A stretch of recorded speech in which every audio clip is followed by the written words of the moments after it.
Voici les enfants les plus inhabituels qui existent vraiment. Vincent Oketch était un enfant ougandais qui vivait dans un village de Peta. Un jour, alors qu'il jouait avec des enfants du village, il contracte un méchant virus qui, selon les médecins, serait un parasite naturel existant dans les pays chauds. Depuis, le petit garçon a vécu un véritable enfer. Ses jambes ont commencé à grossir de jour en jour, jusqu'à ce qu'elles aient atteint les dimensions et l'allure de celles d'un éléphant. Le petit Vincent a vu des centaines de médecins, et tous ont eu des diagnostics différents. Certains pensaient qu'il s'agissait d'une maladie lymphatique, d'autres pensaient à une tumeur rare, jusqu'à ce que les avis majoritaires se soient tournés vers la possibilité d'un parasite, qui serait à l'origine de cette maladie communément appelée éléphantiasis. Vincent Oketch a passé beaucoup de temps dans les hôpitaux entre les mains des médecins, sans pouvoir avoir de traitement adapté. Il a même failli se faire amputer les 2 jambes. Plus les jours passaient, plus ses jambes prenaient des proportions exorbitantes. Malheureusement, Vincent a fini par succomber à cette maladie, après un dur et long combat. Il aura beaucoup souffert, mais aujourd'hui, il ne souffre plus et repose en paix. Et Mara sont 2 jeunes brésiliennes de 11 ans vivant à Sao Paulo. Et elles sont nées avec une particularité génétique héréditaire, l'albinisme. Une maladie qui affecte la pigmentation de la peau et des cheveux et qui se caractérise par un déficit de production de mélanine. Pour pouvoir vivre avec leur maladie et ne pas se laisser abattre par leur apparence, les 2 sœurs ont décidé d'en faire un atout, une force et un métier. En 2016, les 2 fillettes se sont lancées dans un projet artistique nommé Fleurs Rares, où le photographe Vinicius Terranova prend en photo des jeunes filles aux apparences différentes et aux beautés captivantes. C'est alors qu'il a décidé de mettre les sœurs Bawar au centre de son objectif. Ce qui les rend encore plus atypiques, c'est que ces 2 jumelles, originaires de Guinée-Bissau, ont une grande sœur Sheila qui elle n'a pas la particularité génétique de ses sœurs, et a donc la peau bien foncée. Le photographe l'a intégrée elle aussi dans le projet, afin de faire ressortir par contraste tous les types de beauté existants dans le monde, même ceux qui nous paraissent insolites et rares. Les 2 filles aux traits afro-américains très marqués, malgré leur albinisme, ont cependant quelques contraintes, à savoir une obligation stricte de se protéger du soleil et de la lumière, car elles sont facilement sujettes à des kératoses et cancers de la peau. Mais ces contraintes sont dérisoires à côté de la joie qu'elles éprouvent en étant modèles, et en étant surtout très plébiscitées pour leur physique atypique et tellement beau. Cette exposition a changé la vie des 3 sœurs, car depuis, elles ont figuré dans de nombreuses campagnes publicitaires pour Nike, Insanis et Bazaz Kids, qui au passage sont des marques qui luttent activement contre les stéréotypes sociaux et esthétiques. Il s'appelle Lu Hao, et il vivait une vie normale au sein d'une famille ordinaire. Alors qu'il devait avoir une enfance comme les autres enfants, un jour, la vie du petit a pris un tournant incroyable. Lu Hao a commencé à avoir un comportement alimentaire anormal. Sur ses photos, le petit n'avait que 3 ans, mais il ne les faisait pas car il était anormalement obèse. C'était l'un des bébés les plus gros au monde. Il pesait à l'époque 57 kilos, soit 5 fois plus que les autres enfants de son âge. Ses parents déclarent que du jour au lendemain, le petit Lu Hao a commencé à ingurgiter des quantités astronomiques de nourriture, sans pouvoir s'arrêter, à tel point que cela les effrayait.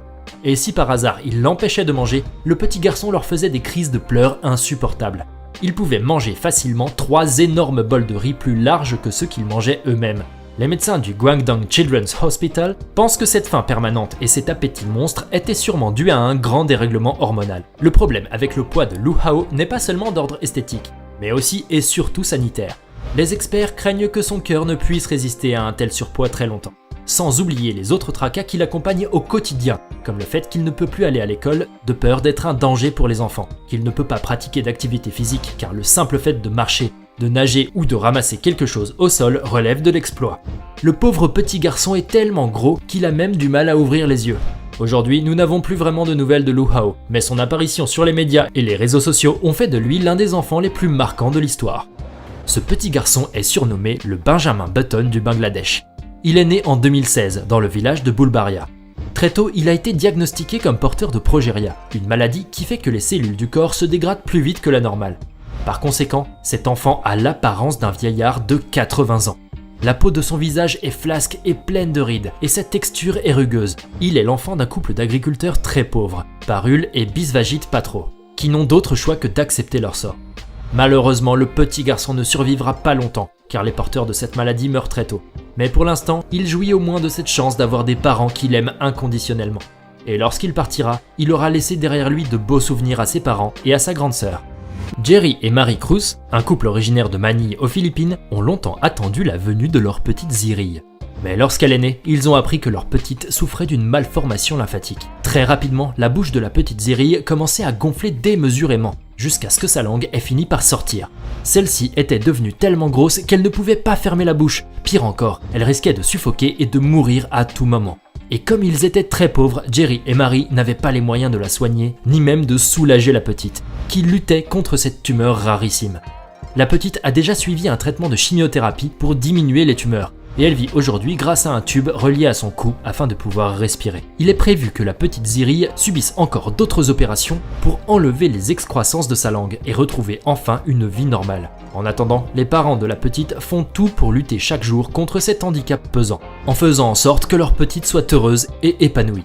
Malgré tout, les parents de Zirille disent être heureux de voir le sourire de leur fille et que celle-ci est un véritable cadeau. Les parents de Mohamed Khalem étaient très heureux. Habitant une région pauvre d'Inde, le couple pensait pouvoir mener une vie ordinaire jusqu'à ce qu'ils s'aperçoivent un jour que l'enfant commençait à avoir une croissance démesurée au niveau de ses mains. Mohamed souffrait en fait d'une malformation lymphatique qui s'aggravait au fil du temps. Les mains du garçon grandissaient démesurément jusqu'à ce qu'elles aient atteint le poids de 8 kg et la taille de 33 cm chacune. Les parents du petit lui ont alors fait subir plusieurs opérations, mais sans résultat. Ses mains continuent à grandir. À la maison, le garçon ne peut rien faire comme tout le monde, ni jouer, ni manger, ni boire, rien sans que l'on ne vienne l'aider. Il est totalement dépendant. Mohamed souffre aussi psychologiquement. À l'école, il est marginalisé et moqué par ses camarades. Aujourd'hui, même si leur vie semble à peu près normale, les parents de Mohamed vivent un vrai calvaire au quotidien à cause du handicap de leur fils. Pour le soigner, il leur faut encore d'autres opérations et beaucoup d'argent. Pour ça, ils ont fait appel à la générosité collective pour tenter de récolter des fonds et essayer de trouver enfin une solution qui, d'après un médecin, existerait. S'ils ont appris une chose de cette aventure, c'est qu'ils ne doivent jamais baisser les bras. Monsieur et Madame Theron ont accueilli en 2004 dans leur maison d'Awak au Pérou une jolie petite fille nommée Milagros. Mais cette dernière est née avec une maladie congénitale rare connue sous le nom de sirènomélia. La petite est née avec une malformation aux jambes lui attribuant un aspect de sirène. Elle avait donc les jambes collées. Ses parents ont décidé de lui faire subir plusieurs opérations chirurgicales. Mais ils ont découvert entre-temps que la petite souffrait également d'une insuffisance rénale chronique compliquée. Et pendant qu'elle se faisait soigner dans la région andine centrale de Junín, elle a été victime d'un accident vasculaire cérébral à l'hôpital de la Sécurité sociale. Dès l'année suivante, la petite a subi une opération chirurgicale. La première d'une série de 11 opérations qui ont eu pour but de séparer ses jambes, reconstruire ses talons d'Achille, son système urinaire et son système génital. Mais malheureusement, comme la petite n'avait qu'un seul rein qui fonctionnait et que celui-ci souffrait beaucoup, elle a succombé à trop de douleurs, après des années de souffrance, ce qui a brisé le cœur de ses parents. Aujourd'hui, même si le temps a passé, le couple Theron n'oubliera jamais tout le bonheur que leur petite leur a apporté durant toutes ces années. Quand Zara Lloyd était enceinte, elle était très heureuse et impatiente de rencontrer sa petite fille. Mais quand elle l'a mise au monde, elle s'est rendue compte que la petite Connie était née avec une tache de naissance si grosse qu'elle s'étalait sur tout son nez. Même si la photo peut prêter à sourire, la réalité était cependant amère, puisque cette tache sur le nez de Connie était en fait une tumeur bénigne. Lorsque les médecins ont ausculté la petite au nez rouge, ils ont estimé que la tache partirait d'elle-même, chose qui ne s'est pas produite. Plus la petite grandissait, plus la tache prenait de l'ampleur autour de ses narines. Connie a dû subir des traitements pour enrayer la propagation de la tumeur, sans avoir besoin d'intervention chirurgicale. À la maternelle, elle était souvent moquée par les petits et elle a même été sujette à des réflexions déplacées, comme le déclare sa maman. Même si la petite Connie vivait bien avec sa particularité, sa maman, elle, souffrait beaucoup du regard que les gens portaient sur sa fille. Mais cette souffrance n'a duré que quelques années, puisqu'en mars 2011, Connie Lloyd a été opérée, et depuis, l'adolescente vit très bien. Le changement a été flagrant et la vie de Connie et celle de sa mère s'est transformée du tout au tout. Dominique est une petite fille ivoirienne. Lorsqu'elle est venue au monde, elle est née en portant sur le dos son jumeau dont le corps était fusionné avec le sien, un défaut de croissance embryonnaire. Son jumeau parasite était attaché à son dos et à son épaule, ce qui donnait l'impression qu'elle avait une paire de jambes et de pieds en plus. Pour se débarrasser de ce jumeau parasite, la petite fille a été transférée à l'hôpital de Chicago aux États-Unis où une équipe de 5 chirurgiens lui a fait subir une lourde opération. Le docteur John Rouge, le chirurgien qui a orchestré l'opération, a déclaré qu'il s'agissait de l'un des plus grands défis de sa carrière, car il fallait éviter que Dominique en sorte paralysé, puisque sa colonne vertébrale risquait d'être déstabilisée ou de subir une déficience. Même si l'opération a été très éprouvante pour la petite fille, cette dernière s'en est sortie saine et sauve, et surtout libérée du fardeau qu'elle avait sur les épaules, et c'est bien le cas de le dire.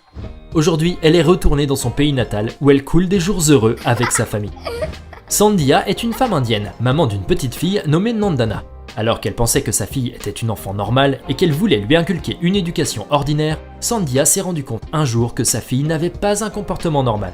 En l'emmenant chez des spécialistes de l'enfance, elle apprend que Nandana est autiste. Mais pas seulement. La petite a été diagnostiquée comme une enfant souffrant d'un trouble du spectre autistique et d'un syndrome d'hyperactivité avec déficit de l'attention. La maman remarque aussi que sa petite lit dans ses pensées. Elle sait à quoi elle pense, ce qu'elle compte faire, elle lit ses émotions. Elle prévoit en avance ce qu'elle va dire. C'est une chose incroyable mais vraie. La petite fait preuve d'une intelligence surprenante.